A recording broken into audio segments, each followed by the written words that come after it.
اعوذ باللہ السمیع العلیم من الشیطان الرجیم بسم اللہ الرحمن الرحیم رب اشرح لی صدری ویسر لی امری واحلل عقدۃ من لسانی ویفقہوا قولی رب یسر ولا تعسر وتمم بالخیر وبک نستعین رب زدنی علما۔ السلام علیکم ورحمۃ اللہ وبرکاتہ۔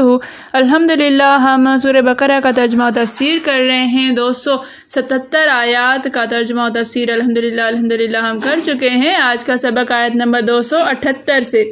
دیکھیے، اعوذ باللہ من الشیطان الرجیم یا ایہا الذین آمنوا اتقوا اللہ وذروا ما بقی من الربا ان کنتم مؤمنین۔ یا ایہا اے الذین وہ لوگ جو آمنو ایمان لائے ہو، اے وہ لوگو جو ایمان لائے ہو، اے ایمان والو، اتقو تم ڈرو اللہ سے۔ اتقو امر کا صیغہ ہے جمع میں۔ وذروا اور ذرو چھوڑ دو، ما بقیہ ما جو بقیہ باقی رہ گیا، من الربا من سے ربا سود میں سے، جو سود میں سے باقی رہ گیا ہے اس کو چھوڑ دو۔ ان کنتم ان اگر کنتم تم ہو مؤمنین ایمان والے، اگر تم ایمان رکھتے ہو۔ یا ایھا الذین آمنوا اے وہ لوگو جو ایمان لائے ہو، اتقوا اللہ تم ڈرو اللہ سے، وذروا ما بقی من الربا اور چھوڑ دو جو باقی رہ گیا ہے سود میں سے، ان کنتم مؤمنین اگر تم ایمان والے ہو۔ مومنو اللہ سے ڈرو، اور اگر ایمان رکھتے ہو تو جتنا سود باقی رہ گیا ہے اس کو چھوڑ دو۔ فَإِن لَمْ تَفْعَلُوا پس اگر لم تفعلوا لم نہیں تفعلوا تم کرو گے، تم چھوڑو گے، پس اگر تم نہیں چھوڑو گے، فَأْذَنُوا پس اِذْنُوا تو خبردار ہو جاؤ، اعلان کیا جاتا ہے، اذن سے ہے یہ، خبردار ہو جاؤ، بحرب بے سے حرب جنگ سے، جنگ کے لیے، با یہاں پر لام کے معنی میں ہے، جنگ کے لیے تیار، تو خبردار ہو جاؤ یعنی اعلان کیا جاتا ہے جنگ کا، بس خبردار ہو جاؤ جنگ کے لیے، من اللہ من سے، اللہ سے یعنی اللہ کی طرف سے، ورسول اور رسول ہی اس کے رسول اور اس کے رسول کی، اللہ اور اس کے رسول کی طرف سے جنگ کے لیے تیار ہو جاؤ۔ فَإِن تُبْتُمْ پس ان اگر تم توبہ کرو، تم توبہ کر لو، تم نے توبہ کر لی، فَلَكُمْ پس کے لیے، کم تمہارے، بس تمہارے لیے ہے، رؤوس اصل اموالکم، اموال مال کی جمع ہے، مالکم تمہارے مال کی اصل، تمہارا اصل زر، لا تظلمون لا نہیں تظلمون تم ظلم کیے جاؤ، تم ظلم کرو، تم ظلم نہ کرو، ولا تظلمون اور لا نہیں تظلمون تم پر ظلم کیا جائے گا، یہ مجہول کا صیغہ ہے، نہ تم ظلم کرو اور نہ ہی تم پر ظلم کیا جائے گا۔ فَإِن لَمْ تَفْعَلُوا فَأْذَنُوا بِحَرْبٍ مِّنَ اللَّهِ وَرَسُولِهِ بس پھر بھی اگر تم نہ چھوڑو گے تو اللہ اور اللہ کے رسول کی طرف سے جنگ کا اعلان کیا جاتا ہے، یا تو خبردار ہو جاؤ اللہ اور اللہ کے رسول کی طرف سے جنگ کے لیے۔ وَإِن تُبْتُمْ پس اگر تم نے توبہ کر لی، فَلَكُمْ رُؤُوسُ أَمْوَالِكُمْ تو تمہارے لیے تمہارا اصل مال ہے، تمہارے اصل زر ہیں، لا تظلمون تم ظلم نہ کرو، ولا تظلمون اور نہ ہی تم پر ظلم کیا جائے گا۔ اگر ایسا نہ کرو گے تو خبردار ہو جاؤ کہ تم اللہ اور رسول سے جنگ کرنے کے لیے تیار ہوتے ہو، اور اگر توبہ کر لو گے اور سود چھوڑ دو گے تو تم کو اپنی اصل رقم لینے کا حق ہے، جس میں نہ اوروں کا نقصان اور نہ تمہارا نقصان۔ دیکھیے کہ ذکر چل رہا تھا سود کے بارے میں کہ اللہ تعالیٰ نے سود کو حرام کر دیا اور حکم دیا کہ سود نہ کھاؤ، سود کھانے والا جو ہے وہ ایسے قیامت کے دن کھڑا ہوگا جیسے اس کو شیطان نے چھو لیا ہو۔ تو اللہ تعالیٰ سود کو، ربا کو مٹاتا ہے اور صدقات کو بڑھاتا ہے۔ اس کے بعد ہم نے پڑھا نیک اعمال کا، اس کے ساتھ ساتھ نیک اعمال کرنا، پھر سے جو ہے وہ ذکر آ رہا ہے کہ جو سود تم سودی جو کاروبار تمہارا چل رہا تھا، جو رقم تم نے سود پر دی ہوئی ہے، اب سود والا سسٹم بالکل ختم ہو گیا، اصل مال میں لے لو اور سود کو چھوڑ دو۔ ان آیات میں اللہ تعالیٰ ایماندار بندوں کو تقوی کا حکم دے رہا ہے، تقوی ڈرنے کا، پرہیزگاری کا، اور ایسے کاموں سے روک رہا ہے جن سے وہ ناراض ہو۔ اللہ تعالیٰ جن چیزوں سے ناراض ہوتا ہے ایسے کاموں سے اللہ تعالیٰ منع فرماتا ہے، اور لوگ اس کی قربت سے محروم ہو جائیں۔ جب اللہ تعالیٰ ناراض ہو جائیں گے تو اللہ تعالیٰ کی قربت سے اللہ تعالیٰ اپنی قربت سے محروم کر دیتا ہے لوگوں کو۔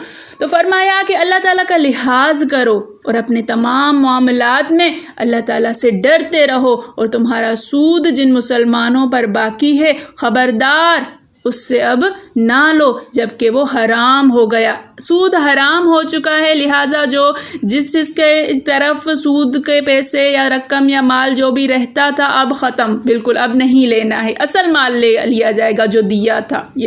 یہ آیت نازل ہوئی ہے دو قبیلوں کے بارے میں۔ یہ قبیلہ ثقیف بن عمر بن عمیر، یہ ایک قبیلہ ہے بنو ثقیف، اور بنو مخزوم کے قبیلے بنو مغیرہ کے بارے میں۔ بنو مخزوم کا ایک قبیلہ تھا بنو مغیرہ، ان کے بارے میں۔ جاہلیت کے زمانے میں ان کا سودی کاروبار تھا۔ اسلام کے بعد بنو عمرہ نے بنو مغیرہ سے اپنا سود طلب کیا، اور انہوں نے کہا اب ہم اسے اسلام لانے کے بعد ادا نہیں کریں گے۔ بنو مغیرہ نے سود دینے سے منع کر دیا، آخر جھگڑا بڑھا۔ حضرت عتاب بن اسید جو مکہ شریف کے نائب تھے، انہوں نے نبی کریم صلی اللہ علیہ وسلم کو یہ لکھا۔ اچھا، یہ فتح مکہ کے بعد یہ واقعہ پیش آیا ہے، یہ آیات اتری ہیں۔ یہ احکام جو ہیں یہ بالکل نبی کریم صلی اللہ علیہ وآلہ وسلم کی حیات کے بالکل آخری دنوں میں نازل ہوئے ہیں یہ احکام۔ تو یہ آیت نازل ہوئی، حضور صلی اللہ علیہ وسلم نے یہ لکھوا کر بھیج دی اور انہیں قابل وصول سود لینا حرام قرار دیا۔ چنانچہ وہ تائب ہوئے، انہوں نے توبہ کر لی اور اپنا سود بالکل چھوڑ دیا۔ اس آیت میں ہے ان لوگوں پر جو سود کی حرمت کا علم ہونے کے باوجود اس پر جمے رہیں، یہ والی فَإِن لَمْ تَفْعَلُوا فَأْذَنُوا بِحَرْبٍ مِّنَ اللَّهِ وَرَسُولِهِ کہ پتہ چل چکا ہے کہ اب حکم آ گیا ہے، اس کے باوجود علم آ گیا ہے، اس کے باوجود بھی جمے رہیں۔ زبردست وعید۔ حضرت ابن عباس رضی اللہ تعالیٰ عنہ فرماتے ہیں سود خور سے قیامت کے دن کہا جائے گا لے اپنے ہتھیار لے اور اللہ سے لڑنے کے لیے آمادہ ہو جا، اب اللہ سے لڑائی کرو۔ آپ فرماتے ہیں امام وقت پر فرض ہے کہ سود خور لوگ جب اسے نہ چھوڑیں ان سے توبہ کرائے، اور اگر نہ کریں تو ان کی گردن مار دے۔ دیکھیے کہ یہ امام وقت پر ہمارے اس طرح سے کہیں گے کہ ملک کے جو وزراء ہیں ان پر یہ عائد ہوتا ہے۔ اس طرح کا قانون اسلامی مملکت میں اس طرح کا قانون رائج ہونا چاہیے، اور یہاں پر ہر کاروبار سودی نظام، بینکاری سے سودی نظام پر ہے، ہر چیز۔ دیکھیے کہ اللہ اور اللہ کے رسول سے جنگ کا اعلان جو ہے وہ قرآن مجید میں ہے۔ حسن اور ابن سیرین یہ حضرات رضی اللہ تعالیٰ عنہما کا فرمان بھی یہی ہے۔ حضرت قتادہ رحمۃ اللہ فرماتے ہیں کہ دیکھو اللہ نے انہیں ہلاکت کی دھمکی دی، انہیں ذلیل کیے جانے کے قابل ٹھہرایا۔ خبردار، سود سے اور سودی لین دین سے بچتے رہو۔ حلال چیزوں اور حلال خرید و فروخت بہت کچھ ہے، بہت سارے کاروبار ایسے ہیں جو حلال ہیں، ضروری نہیں ہے کہ سودی نظام کے تحت ہی جو ہے وہ جایا جائے۔ اگر کوئی تقوی اختیار کرنا چاہے تو کر سکتا ہے، ضروری نہیں اس بینکاری نظام کے پیچھے آپ جو ہے وہ لگ جاؤ، اس ایسے کاروبار کے پیچھے لگ جاؤ جس کے اندر سود ہو۔ اللہ تعالیٰ نے حلال اور طیب رزق کے بہت سے ذرائع اور رکھے ہوئے ہیں۔ باقی فاقے گزرتے ہوں تاہم اللہ کے معصیت سے رکو، فاقے بھی گزرے نا تب بھی اللہ کی معصیت سے رک جانا چاہیے۔ وہ یہ روایت یاد ہوگی جو پہلے گزر چکی ہے کہ حضرت عائشہ نے ایک ایسے معاملے کی نسبت میں جو سود تھا حضرت زید بن ارقم کے بارے میں فرمایا تھا کہ ان کا جہاد بھی برباد ہو گیا۔ ہم نے پیچھے پڑھ چکے ہیں نا کہ حضرت زید کو جو ہے ایک غلام انہوں نے خریدا، پھر ان کو بیچنا، پھر جو ہے وہ بیچنا چاہا تو 200 روپے کی کمی بیشی کے ساتھ تو یہ سودی جو ہے وہ طریقہ کار آ رہا تھا اس میں.